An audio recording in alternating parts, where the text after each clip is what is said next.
Good morning and welcome to the SEC's MBA Case Competition Fall Kickoff. Traditionally, our case competition programming has focused on a spring event that's an actual competition, but after celebrating 10 years this past year, we thought it was a good idea to introduce more programming to highlight the benefits of case competition in general, specifically the SEC's case competition.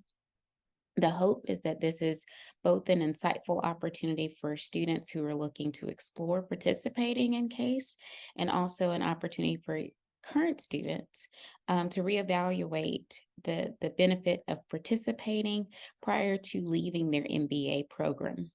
My name is Dr. Lene Poe MacDonald. I am the SEC's Associate Commissioner for Academic Relations. I just gave you a brief overview and in the space for the fact we don't have a traditional program, being that this is a virtual event, but understanding that case competition really fills a unique role within our academic spaces to provide unique training for students.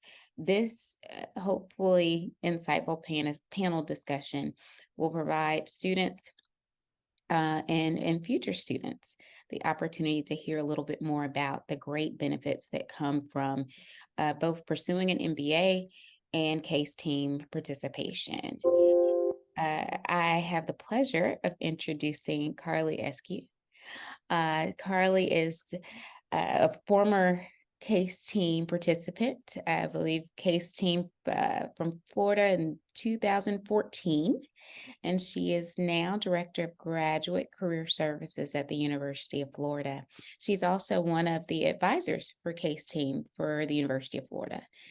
So Carly, you have the great task of talking to some other alums who represent other institutions throughout our SEC footprint. And we look forward to this conversation as, again, we hope that this is an opportunity for those who are listening and who will view this later to learn more about individual programs, MBA programs throughout our conference, and specifically the benefit of case team participation and participation in the SEC's case team competition, which will again happen in the spring. So thank you, Carly. Thank you to all of our participants. I look forward to listening to the discussion, and here you go. Thank you so much, Dr. McDonald. It's a pleasure to moderate this panel. As she mentioned, my name is Carly Eskew, and I lead Graduate Business Career Services at the University of Florida. I'm also really involved in case competitions here at UF because, as she also mentioned, I participated as a student and found a lot of value out of the experience. I'm really excited to see so many folks on the call today, and I know a lot of people are going to be watching this on YouTube later, so I hope that we're able to provide some good, realistic perspective into what case competitions are all about generally, and specifically excite you for the SEC competition coming in spring. So with that, I'm going to go ahead and call out or name our panelists. We are really lucky to have 4 SEC schools represented on today's panel. So our approach, each school nominated an alum who participated in the case competition experience in the past, and we're going to get their perspective on what their experience was like. We'll be hearing from James Sappington from Auburn, graduate from the class of 2016, Kristen Cadwell from the University of Florida, graduate from the class of 2021, Savannah Hires from Alabama, also graduate from the class of 2021, and Clay Everett from LSU, graduate from the class of 2022. So we're going to just kick things off. Maybe we'll go in the order of the names I've already mentioned. We'll have each panelist introduce themselves. Obviously, we know which university you're from, but you can remind us. We'll ask that you share the company that you're with now, and bonus points if you can remember the sponsor from your case comp year. So I'm kind of throwing that out at you last minute. So hopefully you're able to remember that. So your name, kind of high level background, anything you want to share from yourself, where you work now, and if you can remember the sponsoring company from your year, that might be a fun detail to add. So we'll start with James. All right. Thanks, Carly. Pleasure to meet you all. I'm James Sappington. I have the distinction of being the reddest member of the panel, which is saying something since Savannah's entire background is that color. I got a window right here, but yeah, I graduated Auburn 2016. I went straight through from doing undergrad. Currently, I work for CBRE, a commercial real estate services provider. They like to say they're the largest in the world. You know, who cares? And I am dedicated to a single client, Danaher Corporation, Fortune 100 kind of conglomerate style mergers and acquisitions group. So do portfolio optimization, do deals, kind of do a little bit of everything, which is what attracted me to doing the MBA in Case in the first place. So to your question, Carly, about the sponsor, I remember it was the maker of Perseal. It was, geez, 7 years ago. So if you hear my keyboard and I'm not typing Perseal, see Henkel, that was the sponsor. Just came to me. But yeah, it's I really enjoyed the experience and looking forward to talking more about it. Thanks for having me. Thanks so much, James. Kristen, over to you. Hey everyone, I'm Kristen Cadwell from University of Florida. For the last 2 years, I've been working for UPS in corporate marketing on our digital commerce team, but now I'm in the process of relocating to Texas and finding a role here. I participated in 4 external case competitions during my time at UF. I did the SEC one in 2021 virtually, and our sponsor was AFLAC. Awesome. Thank you, Kristen. Savannah. This should be an easy one for you since same year, right? I know. Kristen, luckily I did remember, but Kristen would have saved me if not. Hi, everyone. I'm Savannah Hires. I'm a graduate of University of Alabama. Like James, I also went straight through from undergrad and got my MBA at Alabama. And I am based out of Washington, D.C. Kind of similar to Kristen, I just switched roles, but for the last couple of years, I've been doing grant project management for a trade association for all the safety net hospitals around the U.S. So I kind of took my MBA and switched over into healthcare, but trying to make that a more efficient, accessible system. And yeah, I loved our competition, and AFLAC was a very interesting sponsor because I know literally nothing about insurance.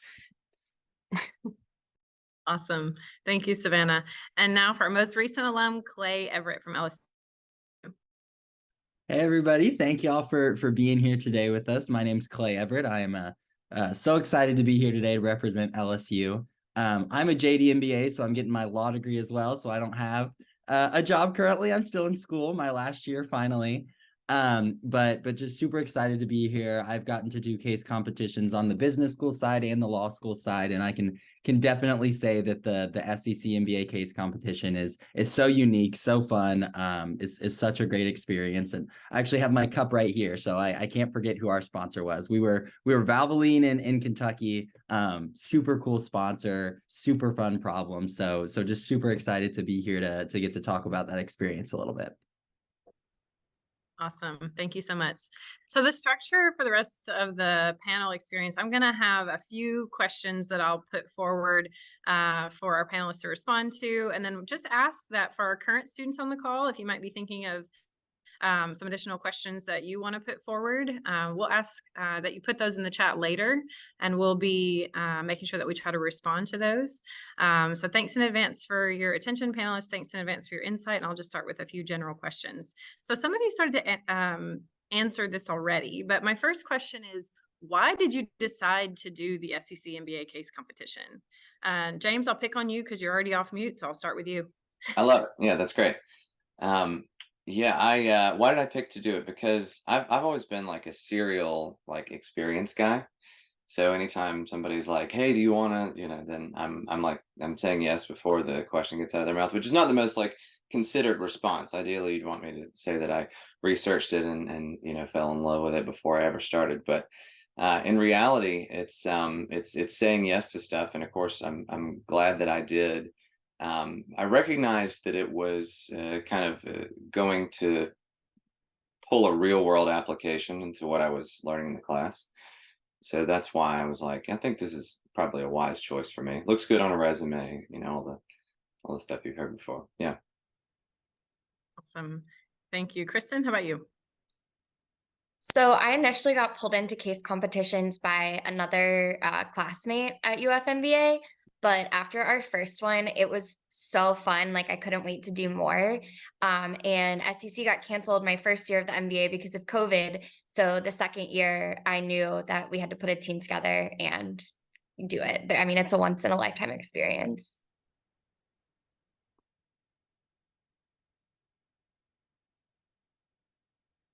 Oops, sorry, Savannah, I'll direct the next question to you if that's okay. What was the best part of the experience for you?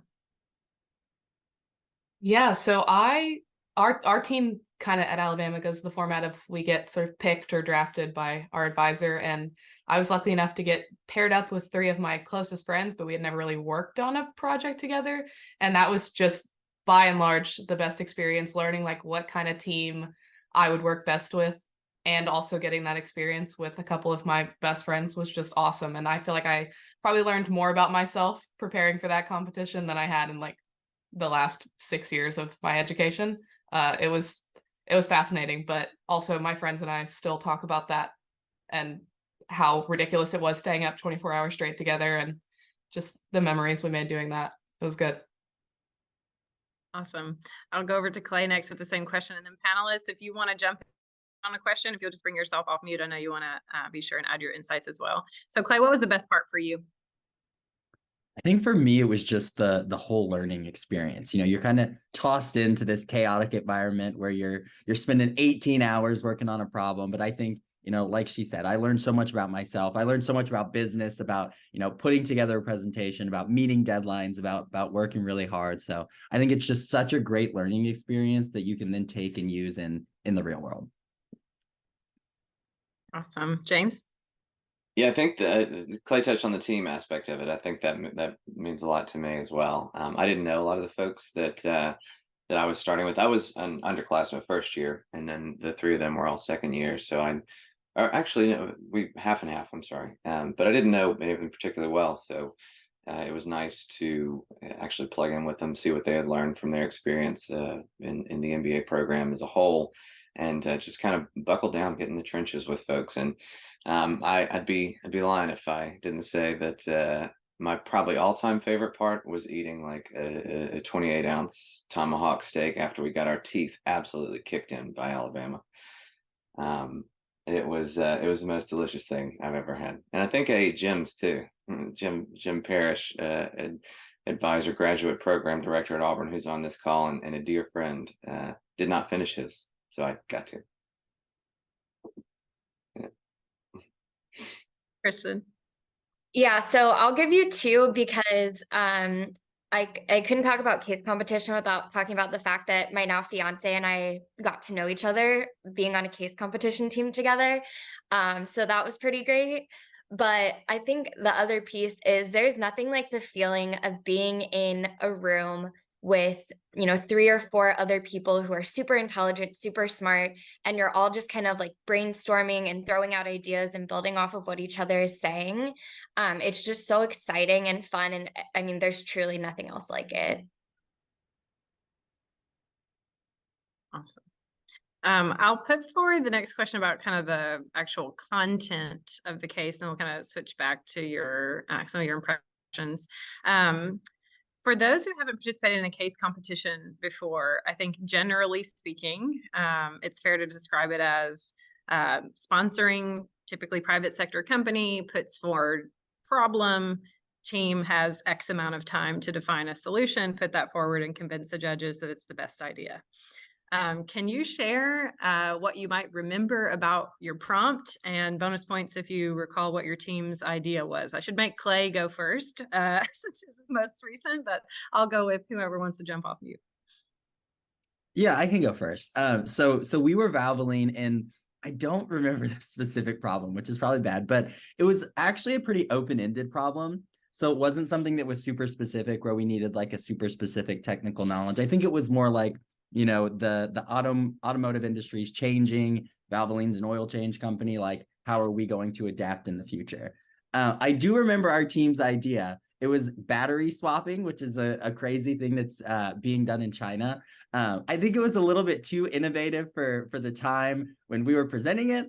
But still, it was a super fun problem that we got to kind of grapple with. And we really liked our solution. It was really innovative. But again, because nobody in the US was doing it, it was difficult to get like actual financials on it and stuff like that. So one thing to keep in mind is innovation is great, but like you have to actually be able to back it up.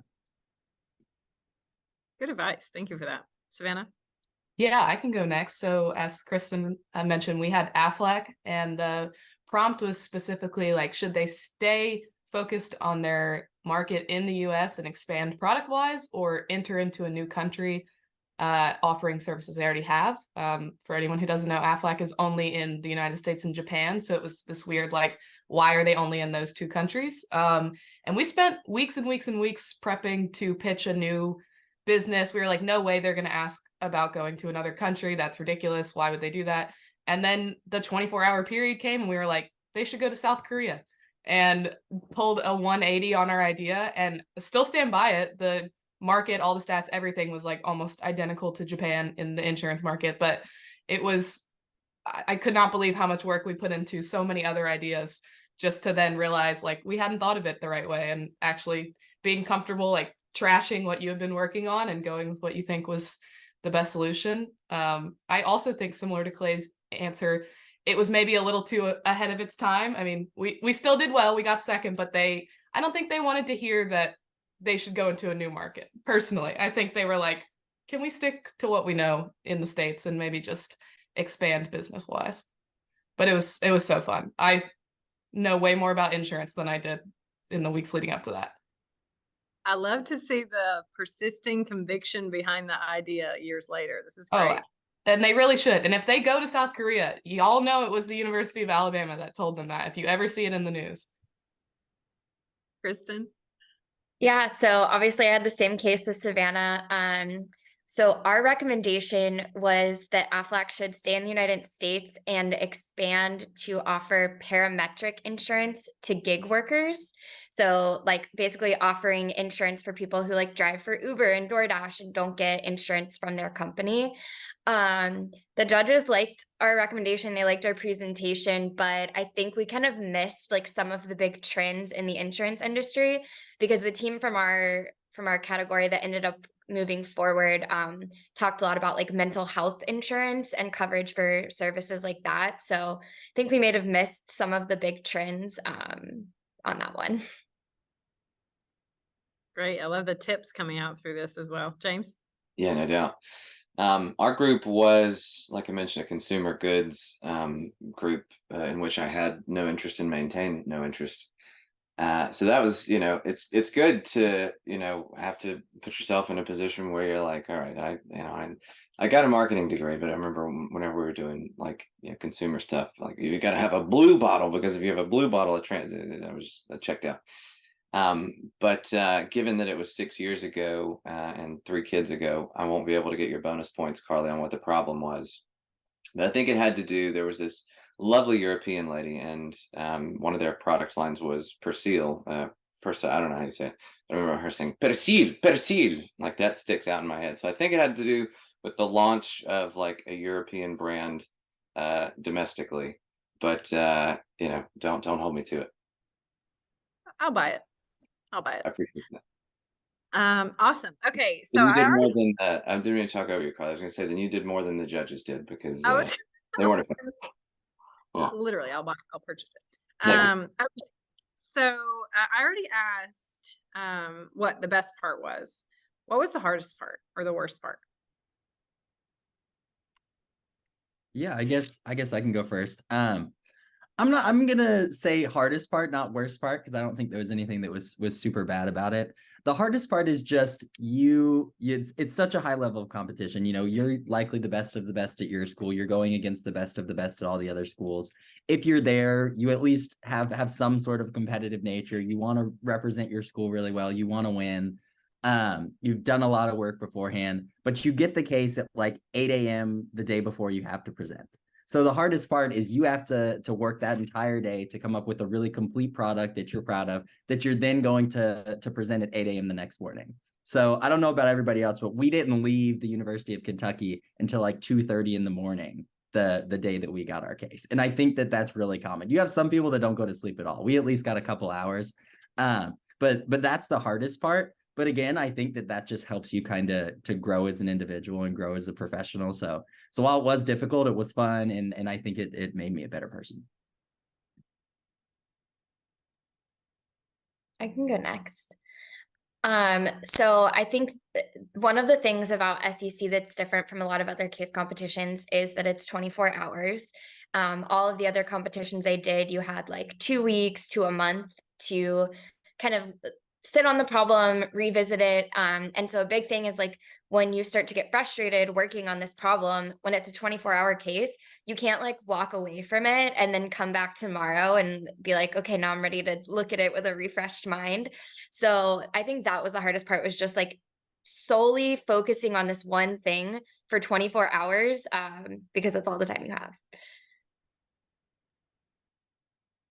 Yeah, mine's quick and similar to you guys. It's that 24-hour time window is obviously really narrow by design, and Auburn is full of a lot of lovely, really kind, polite people, but you got to get over that quick and determine that the culture for your group is going to be that ideas win, and you have to figure out how you're going to adjudicate them as a new team working together, and that's real life, you know. I work with people in my current role, as do all the rest of us, you know, solving problems. That's what we do. That's why we get paychecks, and you're not always working with the people you've worked with before on problems you've worked on before. So being able to, you know, say like, okay, let's actually drill down, focus on how to get this done, as opposed to, you know, being able to kind of meander your way through it. Yeah, I would say, and Kristen and I's here, slightly different. The second hardest part was just that it was over Zoom, and like, I don't know about y'all, but it is a lot harder to be personable and present and sort of have all of the other elements that go into like convincing someone to buy your idea over a virtual platform. So that hurdle aside, because hopefully none of you will ever have to do that. The other hardest part, at least for me specifically, was like analysis paralysis. Like you only have 24 hours, and I wanted to flesh out so many ideas, and you just cannot do that. Like you have to be decisive. You have to listen to your team and set yourself. I mean, we had like a timeline written out of like, by 10 a.m. your idea is picked. Like you are not switching from there, because otherwise I would have sat there and tried to continue to come up with a better idea and then a better idea. And sometimes it's just about picking the idea and selling it the best, not necessarily that you maybe had the perfect answer. And I think a lot of MBAs would probably agree that's kind of hard. You want to be like perfectionist. You want to find the optimal solution. And like, that's not really what this one is. This is like, what's the best you can do, and can you sell it better than anyone else? And so I think reminding myself that like, you just got to pick an answer was definitely the hardest part for me. Awesome. Some of you have already started to allude to this next question, but if you had it to do over again, what would you do differently? And you don't have to limit yourself to just that 24-hour period. You can think about the preparation up to the event, or even follow up with folks that you met afterwards. So you can take that any direction you want. So if you had to do the entire competition over, what would you do differently? I can kind of jump back in first since I just finished, but as I mentioned, we had spent like weeks prepping and had told ourselves we were, because you know the company ahead of time, right? Not the prompt. So we told ourselves, based on what we learned about Affleck, there would be no way that they would ask us to expand into another country. One thing we learned like in our preliminary research was that they had previously tried like 2 other European countries to enter their market and then like backed out. So we just kind of scrapped that idea and then didn't spend the weeks prepping for it that we ended up needing. And I think one thing that taught me is like, sometimes, yes, there's a reason something didn't happen, but like that doesn't mean that's the whole answer. And I think the only thing I would have done different is like not scrap that idea so immediately. Because I think we could have had maybe a little more built out ahead of time to pitch that answer, had we not kind of closed our mind off to it. Because it turns out there was a really good country that matched a lot of what they do in another place. So yeah, definitely keeping in all those weeks leading up, keeping your mind a little more open to like, you don't know what this company is going to ask of you, and sort of thinking outside the box. Yeah, piggyback off of what Savannah said. I think the biggest mistake our team made, and the thing that I would go back and change, is we went for innovation over practicality. And you kind of got to remember that you're talking to the executives of the company that are there right now. A lot of them aren't going to be there in 30 years, and what you're saying really isn't going to have any effect on them. So I really liked the idea we had. I thought we did a really great job prepping beforehand. But our idea, again, was so innovative that it was very difficult for us to give them a practical application right now. And I think that ultimately hurt us. Another thing that the judges gave us feedback on that I thought was interesting is they said that they like to have multiple options. So we said, this is our idea. We think this is a really great innovative idea that will help Valvoline in the future.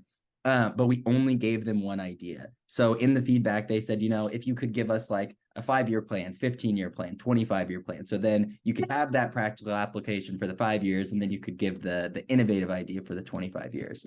So I think that was the one thing that I would go back and change. Yeah, that makes a lot of sense. For my capstone, the MBA at Auburn, you have a capstone project where you get a real similar consulting assignment, but you get, months to formulate a solution, present it to the actual stakeholders. And I remember they told us, Clay, that they were like, there's no way we could do this. Like, it's points for innovation, but like, how are we, like, we're real humans at Auburn. There's no way we could get this done. So that's a really good tip. For the case competition, I actually wish I'd brushed up on my technical skills better, man. You're building, PowerPoints, and you're cranking through analysis with Excel, and in a couple of years in the industry, I've learned both a little better. But I remember vividly, like, sitting in the auditorium, and Alabama went first in their presentation, and their title slide, which sits up while everybody's getting their stuff together, mics and all that, was a Persil is a detergent, laundry detergent. I don't think I mentioned that, and it was a washing machine just spinning. And I remember looking at it, be like, how did they do that? Like, I had no idea how you embed a video in PowerPoint, let alone let it roll in the background on top of your info. And it was, so yeah, I mean, what the sponsor is, Savannah mentioned, but also, like, get tight on PowerPoint and Excel in particular. It'll do you well. It's how you present your ideas just as much as how you formulate them. That was great, James. You actually addressed my question about which skills that you wish you would have strengthened prior to the competition. So thanks for covering that. I'm going to just ask one more question, and then we'll look to the chat to see what our participants might be wondering about. And again, a couple of you have started to refer to this already, but have you found your experiences in case competitions, either the SEC competition or other competitions, have you found your experiences in case competitions to be relevant to your post-MBA career? And if yes, how? I can go first. And I say this all the time when I talk to like current UF MBAs about this, but I think that case competition was like the number one thing that prepared me for my role. Classes are awesome, and they definitely teach you a lot of the technical skills and knowledge that you'll need to know. But the actual process of approaching a problem, working with a team, providing a solution within a given timeline, I feel like what I do in work every day is kind of like an extended case competition in the way that I approach it. And it's made me super successful in my role. So I would definitely, like, number one thing that prepared me for life after the MBA. Yeah, for me, it is what, you're always a consultant, right? I remember when I went into it, I was like, oh, this thing is for, like, you have to learn about entire new business line and things like that. This is for people who want to do like consulting. The reality is you're always a consultant, right? I mean, if you get an MBA, you're saying, like, I want to go beyond just being a really good accountant, marketer. I want to have a little bit of everything so I can synthesize those skills into making good recommendations. And, like I said, what I do in real estate all the time is scenario analysis. That's basically what it is. And the same thing with the case competition. Technically, on paper, your opportunities are like infinity.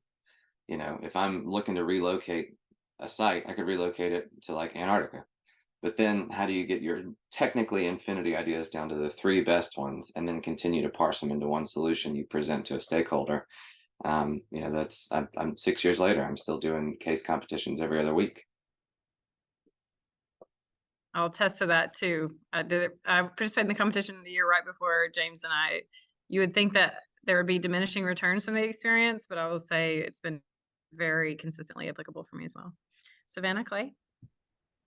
Yeah, I can go. So as I mentioned earlier, I did sort of a non-traditional like exit from the MBA into nonprofit space. And I think one thing that's really helped me is I was in an industry that like I didn't have an education in, and the ability to like quickly grasp a new space or a new environment or a new industry and be able to think on your feet and come up with different innovative ideas, being an outsider, I think is a really, really valuable skill. And I think being able to like digest as much as you can and articulate back that you understand it in a really short period of time is one thing you get from Case Team at large, but two, definitely the SEC case competition. And I think it probably like single-handedly got me my first job out of school, because I was able to like talk about the 24-hour competition and sort of all that came with that. And then just on like a much more surface level, like my presentation skills, PowerPoint skills, that's invaluable. You would be amazed how many people in like the real world outside of school actually don't do that very well, or just haven't had the time to practice it like it was a sport like we do on Case Team. And it pays off so quick. The second you get the opportunity to present to anyone high up and you are someone who's been doing these case competitions, it shows and it gets remembered. And that's like so valuable early in your career. Yeah, so I'm still in school, so I cannot give you as much insight as everyone else. But one thing I will say from a different side is the SEC case competition gives you so much stuff that you can talk about in an interview. You can talk about the whole process. You can talk about the competition, your presentation skills. So I think that's super valuable. And then in the summer experiences I've had, I agree with Chris, and I think that the SEC MBA case competition is the #1 most valuable thing I got from my MBA. Dr. McDonald, I think I'll turn things over to you so you can hear directly from our participants. But participants, just a reminder, go ahead and put some questions in the chat that you may have been wondering about. You can ask a follow-up question about the case competition experience overall. Ask for tips if you're interested in any of the industries even that you heard our panelists working in. I'm sure they'd be happy to take any questions. So we'll go ahead and start receiving and responding to those now. Thank you, Carly, and thank you everyone for participating. It's been a great conversation to observe and listen to. I'm going to start with one question as I challenge everyone else who's on the call to go ahead and place their messages in the chat. You can also send them to me direct message if that's easier and also more discreet, so feel free to do that. I'm going to give the first question. So since COVID has changed our lives, particularly where remote work is concerned, likely indefinitely. How do you all feel that, or do you feel, and this is a general question, I think, for everyone, that case team participation has helped you learn how to pivot? And if it did or didn't, why or how? I can start on this one. I think, as Savannah has said, you do so much preparation beforehand. You know, you think you know the problem, you get there, you're ready to present this elegant solution you came up with, and then they give you a problem that's completely different than you thought. So you have to learn how to pivot. If you don't pivot, you're not going to provide them a solution they're looking for. So I actually think the case competition is a really good thing to kind of prepare you for that lifestyle and try and help you become an agile business professional. Echo what Savannah said before about like the presentation skills, because now that so many meetings are taking place in Zoom, a lot of times like you're screen sharing and everyone is just staring at your slides in front of their face while they're talking. You know, you're not like in a room looking at each other. And so to be able to do a good job building out slides, making sure they tell your story, and then also being able to like talk and present to people in a compelling way, I think has been super helpful for working in a more remote environment. Yeah, and for my piece, I remember kind of like Clay said that, you know, we prepared, again, I'm reaching back a while, but we prepared, you know, in anticipation, hear the questions that they could ask. And then we got a scenario that was totally different. And, you know, that happens to you in life too, not just COVID. You know, we'll be on a call with with a tenant, and they'll say like, I'm going to blow up this deal if we cannot get a Peloton in the gym, and you're like, okay, well, I didn't expect that, but here we are. And yeah, it's just part of life. All right, I'm going to kick this one to James, just to kind of spread the wealth, and also, but anybody else can chime in as well. How did you approach researching a completely new industry? What challenges did you face? Yeah, I think Hinkle was private, if they're not still. So the wealth, to use your term, of information available about them, I'm checking over here, was reduced compared to if you had like a public client. No, they're public. Okay, maybe they weren't at the time. I'll get back into this, but I remember having difficulty, finding the information I wanted to find, as it related to. No, they were public at the time too. Dadgummit. All right. It was a learning experience for me, like I mentioned, because I wasn't interested in consumer goods, but it's like, hey, you better get there, buddy, because you're repping Auburn at this competition, and so you just you kind of adapt it to say like, okay, well, if in the niche of consumer goods, what's something that I could be maybe better at by leveraging my interests, right? So you say like maybe behavior. So if we look at like purchase behavior, things like that, then maybe we could, that could be my niche. And then the other three members of the team would of course have theirs too. So to kind of more specifically to your question, divide it along skill and interest lines, because you'll come up with a better product end result. I think one of the things that our team did that was really beneficial for us is we tried to find professors at LSU that were subject matter experts, and we'd say, hey, this is oil and gas. None of us have experience in oil and gas. Obviously, we're in Louisiana. There's lots of oil and gas. So we went and met with the engineering department and had them explain to us how you actually get the oil from the earth. So that whenever we were kind of trying to learn about this industry, we were learning about it from the experts. That's a brilliant point. Kristen, can I put something to you? How did you deal with the stress, anxiety of this competition combined with the potential sleep deprivation leading up to your presentation? It's a good question, and definitely something I think that keeps a lot of people from doing case competitions is the concern about having enough time to do this, to do your classes, and to do the job search. I will say that time management is really important. So especially with SEC, knowing that you're going to be doing it for 24 hours leading up to it, making sure like all of your coursework is done and that you don't have any interviews scheduled and things like that. So being really forward looking, and then also just kind of in the moment knowing like, yeah, I'm really tired right now. It's kind of a pain to not sleep for 24 hours, but the end result of this is going to be so beneficial to me. So I'm just kind of going to stick it out. And then also I think just having like support systems in place. So when we did the competition, we were remote, but Carly and some of our other advisors like sent us like DoorDash credits at like midnight so that we could order a snack to help us like stay up and keep working. And so just like little things like that to help make it less stressful and more fun. Anyone else? So that's a great point, and I remember the lack of sleep is real. I mean, I felt it. I think we were tired at something like 2 a.m. And Clay, you were similar, right? Yeah.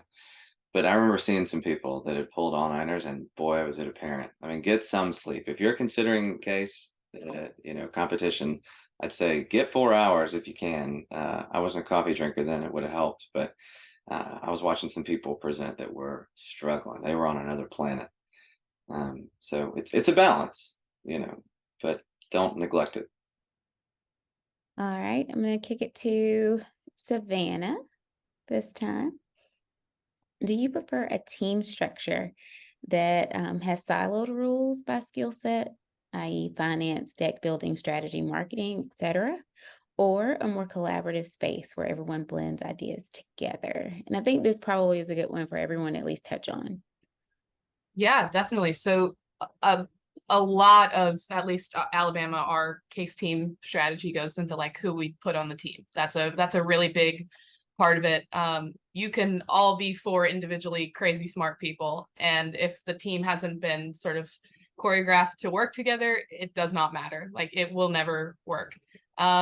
Personally, I think our SEC team did so well because we had a bit of diverse skills. We had myself and my teammate Oliver, both finance econ majors, a bit more technical. My other two teammates were like incredible PowerPoint designers, did a lot of that on the front end, fantastic presenters, big picture thinkers. But what it really came down to was all predetermining our role before we got into that 24-hour room. So we definitely all touched the PowerPoint. We all looked at the finances. Our idea was picked together. But when it came down to, like I said earlier, having to not get stuck in analysis paralysis, like, Oliver was making the final call on finances. He was the strongest in that. We all knew it. That's the role. And so I think having that sort of honest conversation up front with each other about what your skills are and being comfortable to say, yeah, that's not my space. When we have to make a decision, you please do it and trust me on this, was like absolutely the key to success. There was not a hard conversation that had to be had because we front-ended that sort of dynamic at the beginning. That being said, like, the team should be as diverse as you can do it without sacrificing like being able to work together. But there is not a problem with multiple people working on the PowerPoint, multiple people being solid in finance or strategy. You just have to, for the 24 hours, know who's going to make what call and stick with it and let your ego go to the side. And that's like the biggest piece of advice. And had we not done that, I know for a fact how I am with those three friends of mine, and we would have butt heads all day, all 24 hours if we hadn't been like, no, you're right, you make the call. So I think it's less about who you put on the team and more about talking about who's on the team. Like, just have a conversation about who knows what, and it'll work out. I think for us, we tried to build our team having people with really different technical skill sets so that we could kind of address any of the issues that came up. And I do think that's important. Like, obviously, you know, you need somebody that knows finance. You need somebody that knows how to build great PowerPoints. You need people with that expertise. But something that I think often gets kind of lost is like, oh, you know, this person is so great at finance. They'll make such a great member of a SEC case competition team. Because of the way that this competition is set up, you need to find people that are like okay with working in stressful environments. Because you could be the greatest finance person in the world, but if like you're somebody that likes to chill and, you know, work through your stuff with no time constraints and no stress, you're not going to be successful. You're not going to show up. You're not going to, you know, give a great presentation. So I think that's something that when you're building your team, obviously that's more difficult to know than if somebody, you know, has worked 5 years in finance. But you can kind of figure out like, look, this is a stressful situation. Are you going to be able to kind of meet that expectation? Because I think that's a really important kind of quality you need in somebody that's going to be successful in this competition. I'll say for my team, I had different people on my team the first and second years, but we structured them really similarly. And we were pretty strict about like, this is your responsibility. So like my second year, I was the slide person. No one else touched the PowerPoint. No one else edited slides. They would send me information and I would put it in. But we did a lot of like coming together and brainstorming and then being like, okay, you're going to do this, you're going to do this, going off and working, coming back, sharing and getting feedback from each other, and then kind of just repeating that process over and over again. So although I was only working on the deck, one person was only doing finances, one person was making appendix slides, one person was doing research, we kept coming back together to share what we were learning and say like, hey, have you thought of this thing? Or maybe you should try this. And then dividing up again and working on our own stuff. It's the old trope of the answer to, you know, silos or collaboration is yes. And Kristen just explained how. You know, it's, you know, working now a few years, it seems like people are making fun of what a waste of time meetings are while not changing that trend at all. So at least it's my organization, don't work for CBRE, but, you know, where sense to do silos. In other words, I'm good at this, Kristen's good at that, Savannah, Clay, we've touched on that. It's like, go over there and do it. And then you can come back and we'll all, you know, you get 2 minutes, you can explain what you did, why you did it. Kristen's like, I'm not the PowerPoint expert, but as the non-PowerPoint expert, I'm seeing that maybe we could do this differently. And, you know, you get so in your head about your ideas that you don't you didn't notice that thing that Kristen mentioned. And you're like, oh, that's a great point. So, it's both. Thank you all for that. Clay, since you're the most recent, what advice can you give for team construction? How did you consider roles and personalities given the 24 hours straight of work? Yeah, I think that's tough. Because for me specifically, I came in doing this with three of my friends, and obviously it's a stressful situation and it can get tense at times. But the way that we do it at LSU is we kind of have an internal case competition first. You get to see everybody's skills, see how they can present, which I think was really valuable for us because we were able to know everyone's strengths and weaknesses going in, and then we were kind of able to leverage that whenever we were building the team, assigning roles, and then ultimately giving that presentation. But I do think that's one of the most difficult things is, this is a stressful environment. At some point, you're going to disagree. You have to have some things set in place for disagreements, or it's not going to work out. A little different for us. You at Alabama, you sort of try out for case team at large at the beginning of the year, and then that's sort of the pool of people we can pick from throughout the year. Then you have to put your name in the hat if you want to be considered for SEC. And I think, honestly, I trust that everyone that had already made it to case team is like top of the top, fantastic at some element of the competition. And so it really did come down to personalities for us. I mean, you're locked in a room together for 24 hours straight, and the weeks leading up to it, you're spending like 8 hours a day together doing whatever, if you care to do that. Most people, I feel like, end up doing that, the ones that do well at least. And I think the personality piece like definitely played a really big role, but more kind of what I was saying about the skills, same thing with the personality. So we actually went around and just all asked each other, like, what are you like at your worst, and what do you need when you're like that? And so like for me, I get stuck in that analysis paralysis, and like I needed to know that my team would like snap me out of it. And so I told them that I was like, if I'm getting bogged down reading 1,000 different things, like snap me back into, this is a 24-hour competition versus like I have another friend who 3 of the 4 of us did not sleep at all. Fourth one was like, trust me, you do not want me to present if I don't sleep. Like I will front end working so hard. Let me go get that hour or two. And so just having that conversation about like, how do you need your team to meet you when you're not at your best? You can kind of get away with maybe you don't all have perfect compatible personalities if you like expect what they're going to react with. And then a lot of caffeine and snacks and just smile through it, Making sure everyone has similar expectations for how you're going to work and how hard you're going to work going in. So the case team that I had competed in SEC with, we had done race and case together before. And myself and the other second year, we were like, for sure, we want to do SEC. We're going to stay up all night. We want to like go hard. And so the other 2 people on our team, we kind of gave them the opportunity to back out. And we said, listen, here's how we're going to go about this. If you guys like don't want to do that or unwilling, like we totally understand. We'll find 2 different people. But here are our expectations. Do you still want to compete with us? Unfortunately, they said yes, and they were on the same page of like staying up all night and really going all in for it. But I think that's an important conversation to have before you're in the room and working for 24 hours. I'm going to just throw this out there. This is a good one. And we'll just pick it up as we go. Do you have any stories of how case competition benefited you later down the road? Now, you've all touched on this to some extent, whether it be the challenge of a timeline or an industry you later went into.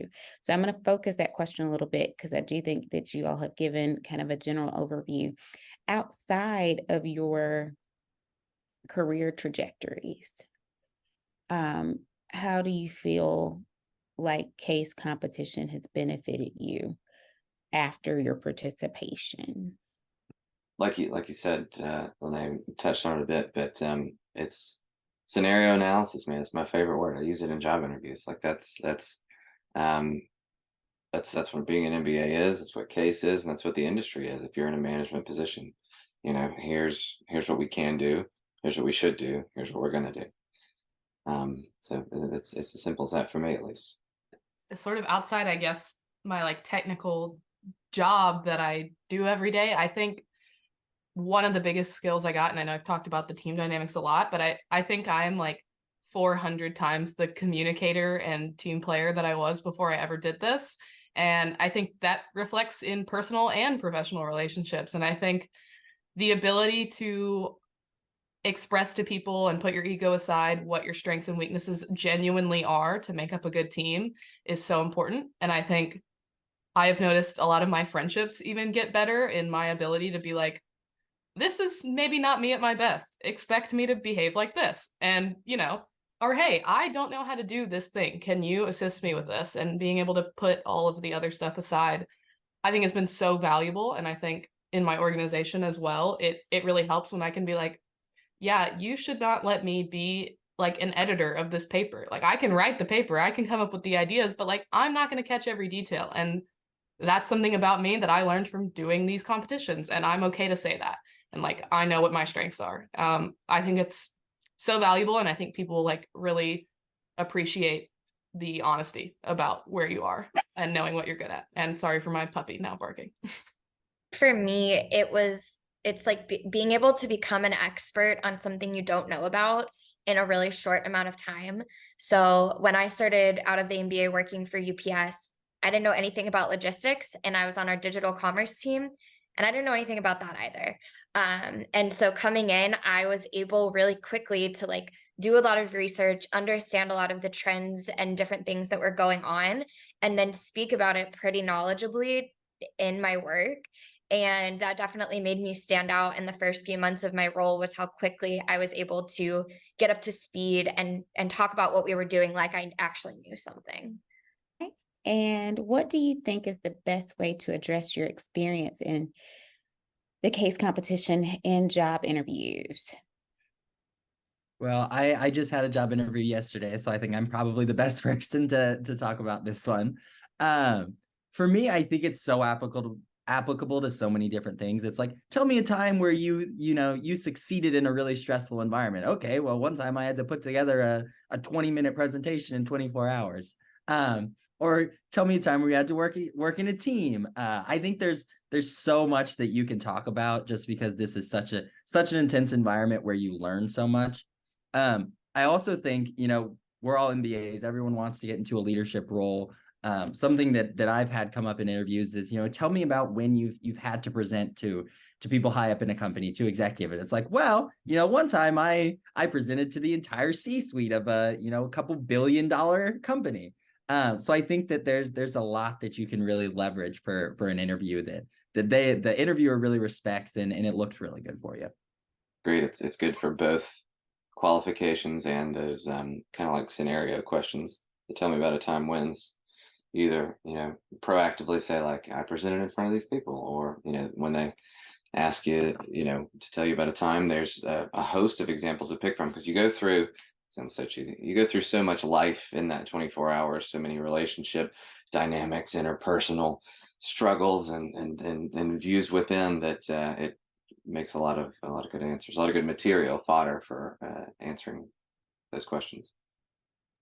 I think too, James kind of mentioned this, but like qualification wise, I came into the MBA as a career switcher. I was a teacher before the program. And so especially when I was interviewing for internships, I didn't really have any business experience to put on my resume. And so case competitions were a really good thing I could point to and say like, hey, I know that I don't really have a ton of business experience, but I'm doing all of these things and I've been successful at them. And so that's why you should hire me and trust that even though I was a teacher before this, I'm going to be able to do a really good job in a finance or marketing role. I would say too, honestly, I think the bigger problem you'll have is trying not to answer every question with just a case example, especially if you do more than one competition. Like they're so different. The competitions I was on were so wildly different that like I had to stop myself from being like, okay, they've already heard about a case competition. You've done other things. Just because you're excited about it doesn't mean they want to hear about that again. I think they're just such a wide variety of valuable skills.